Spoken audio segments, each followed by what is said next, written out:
We show the Warner executives that we really want this to happen. We can make this a reality. Yeah, today's video topics are pretty wild, so more on this in a second. And yes, I know, Bale and Clooney in the title. What are you on about, Boba? Yes, I know.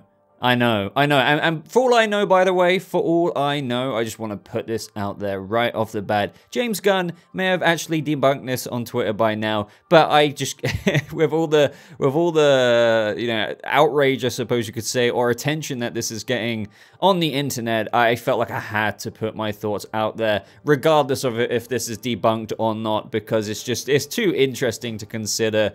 And as always, the ambiguity of the DC universe continues. All right, so before we get into that very interesting news, I'm sure many of you might just want to skip to, I felt compelled to talk about the hashtag sell Zack Snyder's Justice League to Netflix thing going on. And mainly what made me want to talk about this is because James Gunn has finally spoken about it, saying as follows: I have to say, this has got to be the wackiest hashtag ever since, number one, Netflix hasn't expressed any such interest, although we've discussed other stuff, and number two, Zack hasn't expressed any interest and seems to be happy doing what he's doing. And yes, we too have talked, and then going on later to reply to another fan on this same thread asking what him and Zack have spoken about, and James Gunn says he's contacted me to express his support about my choices. He's a great guy. Again, he seems really happy with the massive world building he's doing right now. And not only that, I feel like James Gunn failed to mention that no matter how much or how many of you are convinced that Ben Affleck would come back to play Batman with, you know, using some evidence such as, well, he came back in the Flash movie, well, he came back in Aquaman 2 with Jason Momoa, of those behind-the-scenes pictures. Those small, minuscule roles do not equate out to signing a multi-picture contract deal for the next 8 to 10 years of the DC Universe. Hell, I wouldn't even be surprised if Henry Cavill didn't want to come back right now, and this has nothing to do, even though it's a relevant thing for me to bring up, with how busy he's going to be with the Warhammer universe. He's essentially the Warhammer Kevin Feige. But even without all of that, guys, oh man, I feel like I shouldn't even need to dive into this, but it's kind of getting a bit funny right now, but credit where credit's due. They are getting people to talk about it. I'm one of them. You know, I've quote tweeted these videos, and there's these 3D generated models, and they look pretty cool, not gonna lie, of Henry Cavill's Superman, Cyborg, and Joker, and what they've done is they've got a voice, AI generated voice, if you will, to mimic that of Henry Cavill's voice. And this is where they're trying and sell the Snyderverse to Netflix. Bottom line, they're not going to start a new DC universe with Superman Legacy, Batman Brave and the Bold, basically a connected universe across all mediums, right? As James Gunn said, TV, animation, video games even, and cinematic movies, while doing DC Elseworlds. And this is where the kind of shtick comes into it, right? Yes, they're doing DC Elseworlds Batman and DC Elseworlds Todd Phillips Joker, but to do a DC Elseworlds connected universe that costs hundreds of millions of dollars to fund future movies of Zack Snyder's Justice League Part 2 and God knows what else. Yes, there is an audience for it, most certainly. People would see it. They would see it, but I'm telling you, it's just not in their interest. And DC Studios now being under James Gunn and Peter Safran, and, you know, this, again, I think some people need to also just wake up and think about the actors as well. Like, would they really do it? Ben Affleck and, you know, I just feel like the conversation ends there for me in of itself. But either way, thought I would touch on that. Let me know your thoughts. I don't know. I'm not talking about that one anymore, but let's move on to the main topic of today's video. Miss Randolph, you have kicked up a storm on the internet. A part of this story came out a little while ago, and you may have heard it already. And I believe it came from the same source, however, it was also backed up by other scoopers. And this is kind of like a whole kind of bag of worms when you just open up, you know, the credibility behind Grace Randolph and even other scoopers. To be fair, that is kind of the name and the game of scooping. You get some things right, you get some things wrong, but then there's only so many L's you can kind of take before, like, or like enough paint you throw at the wall before some things stick. And, you know, it's that kind of thing, and that's where things get a bit like, for me. But then again, you know, just for argument's sake, some things can turn out to be true, which is why I'm talking about this, and why I'm talking about this because they got freaking Christian Bale trending on Twitter.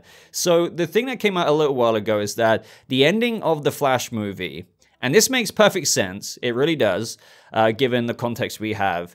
The ending that originally included Michael Keaton as Batman, Sasha Calle as Supergirl, right? As well as what we heard previously with how Cavill was taken out because, you know, if he's not going to be the Superman anymore, may as well kind of not give that indication. Same with Wonder Woman, apparently her being taken out. But either way, the main thing, Sasha Calle and Michael Keaton, it makes sense because you don't want to kind of promise the universe. The reason why that was in, or those characters were in the ending, is for self-explanatory reasons, really, of, well, we were getting Batgirl. Michael Keaton continued on after The Flash. The Flash ended, then came the Batgirl movie, and oh, lo and behold, Michael Keaton's still there because he was going to be the Bruce Wayne Batman of the continued DCEU. Supergirl with Sasha Calle, she was going to continue to be Supergirl. Well, if that's no longer happening with this new DCU under James Gunn and Peter Safran, why would you kind of include that original ending? It couldn't really get as simple as that. I know, technically speaking, we didn't have any confirmation on if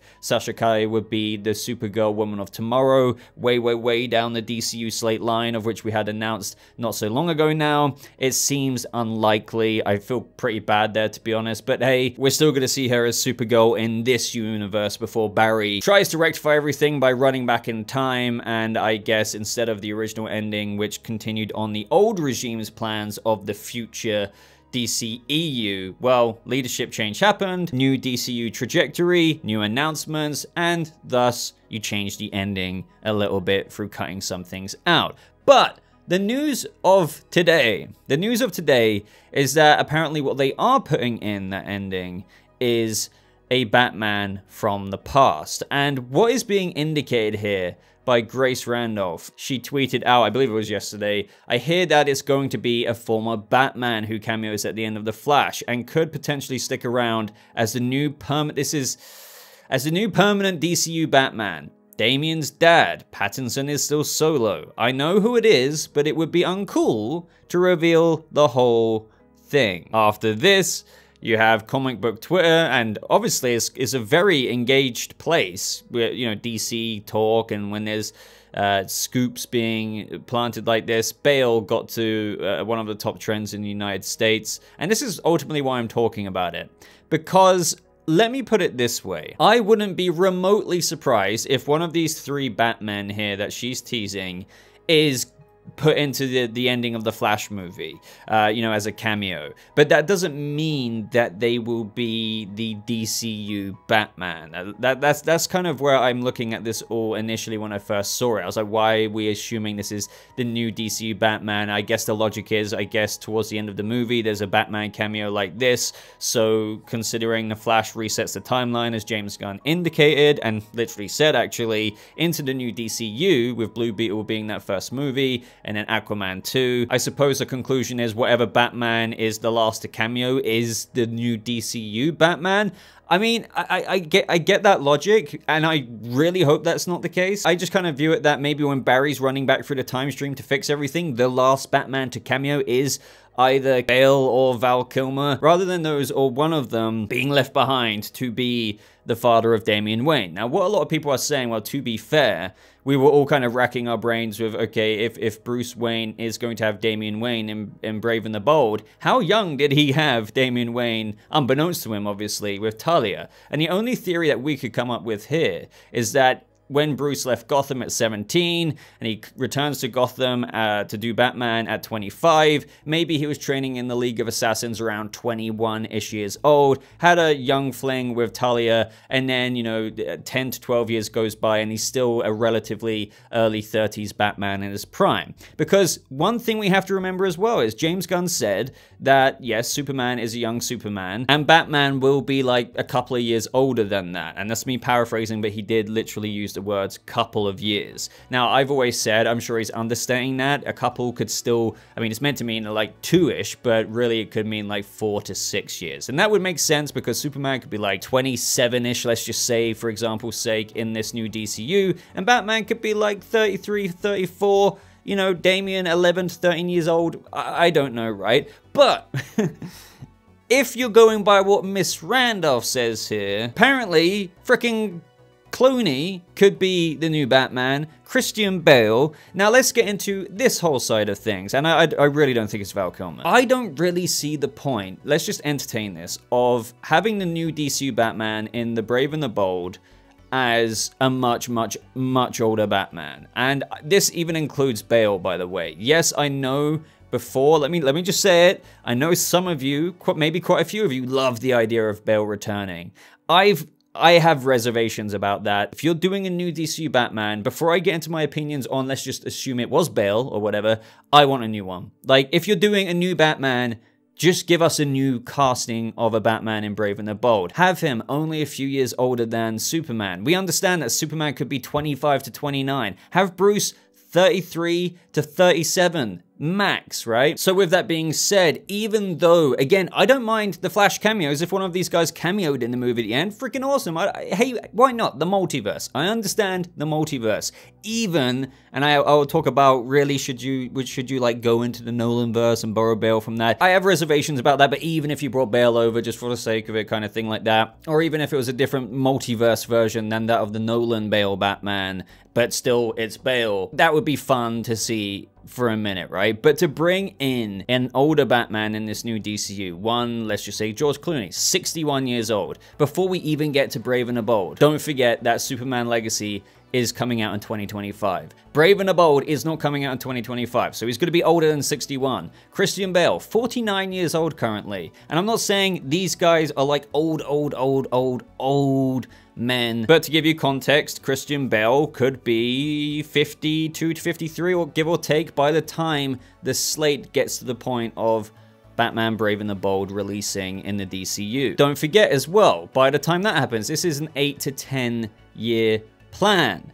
So if it was Bale, for hypothetical sake here, are we gonna have him like approaching his 60s as the active Batman of the DCU? Now you may be telling me, but Boba, like, I still kind of like the idea of this. Bale being this age makes sense. He could be Damian's father. Not only that, he has a Bat family already, as heavily inferred by James Gunn. I still think, despite the fan goggles there, and when I say fan goggles, I don't mean sound patronizing. We all have them. I love wearing them. What I mean by that analogy is sometimes we see things, oh, you know, that actually sounds really cool. But then when you take it off, you know, sometimes you start to like think about the other things. And I do feel like you can have a Batman in his relative prime at max age of 37, while still having Damian Wayne as a kick-ass hit girl type 12-year-old, 13-year-old kid with the Bat family, yes, still out there. That's my whole point. That's where I still come down to. Because Bruce Wayne sometimes starts Batman at 25 years old. If in this movie he is 37, latest again, he can easily have had the Bat family. Dick Grayson sometimes comes in around year 3. So he would have had Dick Grayson for years and years and years, up until the point of when he's like 36 in present day Batman Brave and the Bold, or 37, to the point of where, yeah, he could be Nightwing. He could have gone on to Jason. So, or depending on what innovation or adaptation changes they may have there, Damian still fits in with a mid to late 30s Batman. So I just feel like if you're getting rid, and this is another point I haven't made, of the old regime's direction of, okay, like fair enough, you're not doing Michael Keaton's Batgirl movie anymore with Leslie Grace, but why are you getting rid of him if you're potentially considering George Clooney, according to Grace Randolph here, as the DCU Batman? And again, it could be Val Kilmer, it could be Bale as well. So with this new rumor, I definitely think that's something to consider in terms of, you know, they already have an older Batman who, funnily enough, was going to continue on, not only for the Batgirl movie, but apparently a cancelled Batman Beyond-esque movie. Keaton, as we always knew, the Flash movie, when Barry restores the timeline, was setting him up to be the Bruce Wayne, more or less as the new Batman of the DCEU, but like was going to maybe train up a new younger person to hold up that mantle. So why get rid of him if you're still potentially going to cast an older actor for Batman for an 8 to 10 year plan? Now, even, yes, if that's Bale, the younger of these three choices,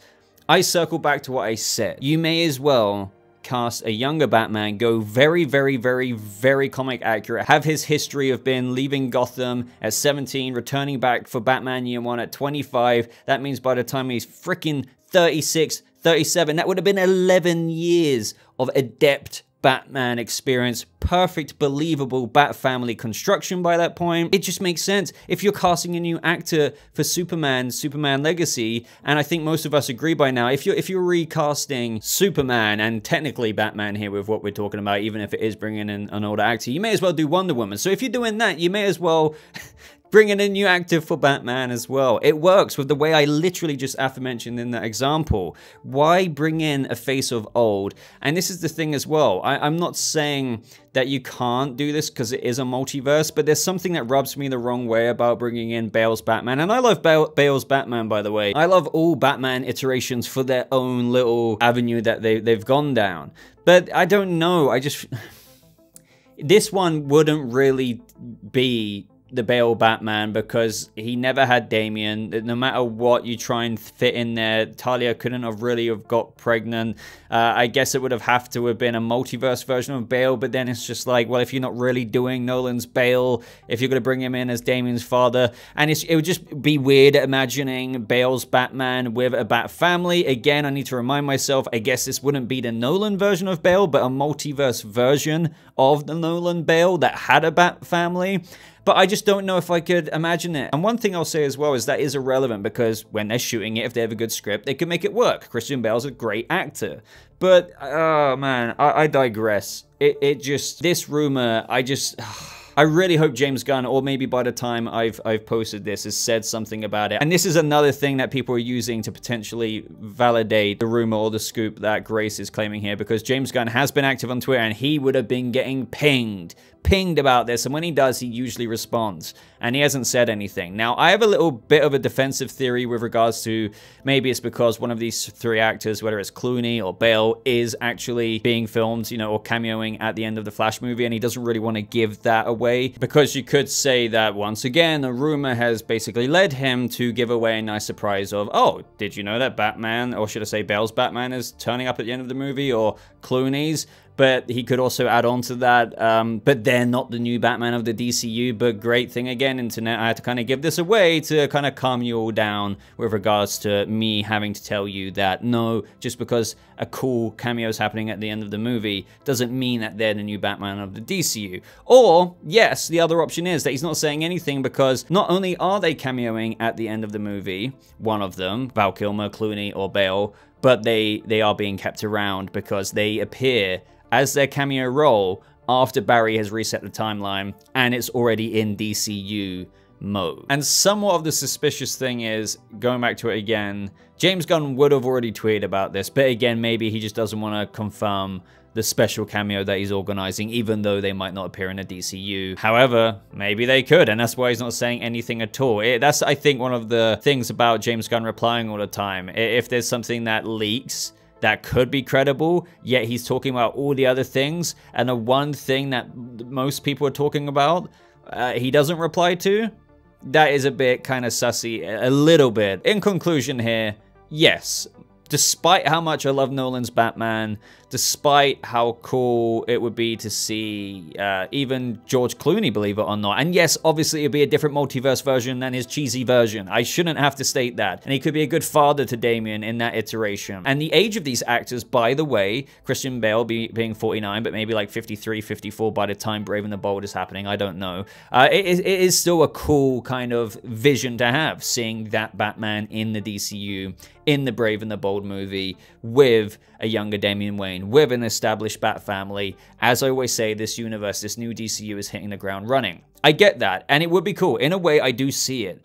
But still, ultimately, my preference, just personally to me, is go with a new actor. Like, if you're kind of doing a new universe, fair enough, you're keeping some actors of old from the previous universe to kind of go outside of that. And I'm not saying it's an alien thing to do, but to very, very old universes, like the Nolan one, that's not very, very old, but you know what I mean, possibly Clooney's. With this role, I think you should cast an actor who's in his mid-30s. It still works with the lore of Batman, starting at 25. Just say he started then, right? By the time he's freaking 37, that is a very experienced Batman. Like, it really is. It really is. And it works. And hey, It means that he's relatively fairly young to carry on throughout the 8 to 10 year plan of the DC universe. And he's a few, well, maybe quite a few years older than Superman, because he's going to be kind of a younger Superman. But at least he wouldn't be like 26, 27-year-old Superman in the DCU, and then 53-year-old Bale or 64-year-old Clooney with a Damian Wayne. Do you see what I'm saying there? So even though I do love those visions, and in one way I think, oh, you know, that'd be kind of cool. It makes sense with like how he could be an older Batman, has a fully fleshed out Bat family, even though that works with a 37-year-old Batman as well. But, oh, you know, it still works. I don't want like a mid-50s Batman, a mid-60s Batman to be the Batman of the DCU for the next 10 years. It's that simple. I'm not saying I wouldn't enjoy it still. I need to make that clear. I really do, because if this did end up happening, okay, I'll enjoy it. I'll still enjoy it, but it's just not my preference. If I am the creative guru behind this, and if I was the casting director, and I had a word in James Gunn's ear, I'd be like, nah, go for the 36-year-old. You know, it still works. It still works. I get the appeal of doing Clooney. I get the appeal of bringing Bale, but no, let's go down this road. That's all I'm trying to say. And the last thing I'll say about this is, say what you will about Grace Randolph's credibility. Like, yeah, like seriously, but I think this is getting mixed in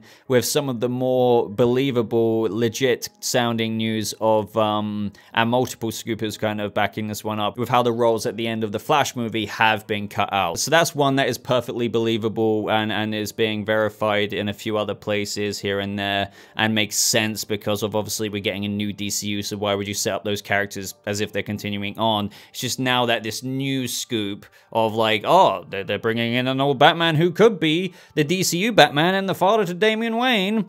That is where that's being mixed in as a very big unverified thing with the more verifiable previous one, if that makes sense. But what is being said about this, from what I'm hearing through the grapevine, is that multiple people on the inside are kind of corroborating this, and that's and they're like very 100% about it. But what I think is getting lost in translation there is that they're 100% about one of these Batman actors cameoing at the end of the Flash movie, but that doesn't equate to just because they're 100% that one of these Batman actors could be the Batman appearing, the new Batman of old, at the end of the Flash movie. That doesn't mean it's 100% the new DCU Batman. There could be a whole bunch of situations that they're filming for the end of the Flash movie to make it seem cool. Although I do admit, if you're filming like a whole new scene with a new Batman at the end of the movie, and where it resets the universe, roughly at the end of the movie, you would assume, does seem like that would indicate the new universe, doesn't it? So this is where everything's getting confuffled, but that's all I've got to say on the matter. Let me know your thoughts. Of course, I'll give you an update to this if there's anything to it. Who knows? Maybe I could have just spewed for 20 minutes of this video about something that will never happen anyway. Again, James Gunn, I prefer mid-30s new actor. It makes sense with Batman lore. You've already recast Superman. You're likely recasting Gal Gadot's Wonder Woman. I understand the appeal of maybe bringing in a cool old franchise Batman like Bale or whatever, but I don't know, man. That's just my preference. Would you like to see Bale's Batman come back, Clooney's Batman being a much older Batman to the Bat family and Damian Wayne in the DCU Batman, bearing in mind that they're also going to do 10 years worth of appearance plus potentially more? Or do you agree with me that all while you would still enjoy that route, you still prefer a Bruce Wayne who started at 25, is the age of 35 to 37 in the new DCU, and can still be a father to Damian Wayne at that age, and kind of has a more youthful, if you will, stay in the next 8 to 10 years of the DCU, because they'll go from like 36 to 46. And do you see what I mean? But any and all thoughts, can't wait to read them. Like this video if you did enjoy it, would really appreciate that. Do consider subscribing for more rambles and news updates like this. But thank you so much for watching. I hope you all have a lovely rest of your day, and I'll see you people of the DC Universe in the next video. Goodbye.